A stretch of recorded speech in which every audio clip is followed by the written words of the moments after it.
అంటే మేము హైడ్రా కంప్లీట్ చేయడం జరిగింది సార్. ఇచ్చినాక ఒక నెల రోజులకు అట్లా మాకు రంగనాథ్ సార్ వచ్చి గోడలు తీసేసిరు.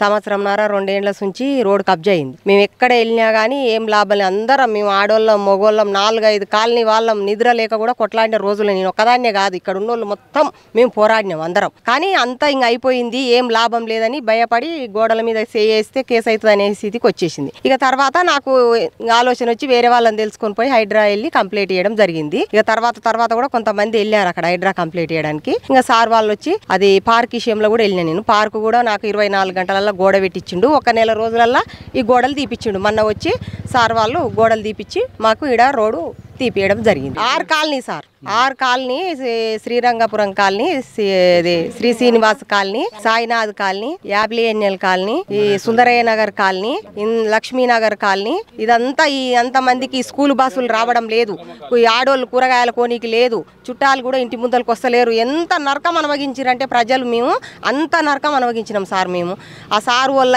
ఈ రోజు మాత్రం అసలు రంగనాథ్ సార్కి మాత్రం మేము పాదాభివందనాలు చేస్తున్నాం. మేము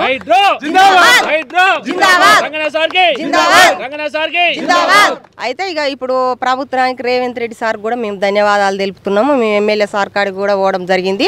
ఒక వారం రోజులలో మాకు సిసి రోడ్ కూడా వేపిస్తా అని చెప్పిండు సార్. కూడా మేము ఎమ్మెల్యే సార్కు, మా మల్రెడ్డి రంగారెడ్డి సార్ కూడా ధన్యవాదాలు తెలుపుతున్నాం.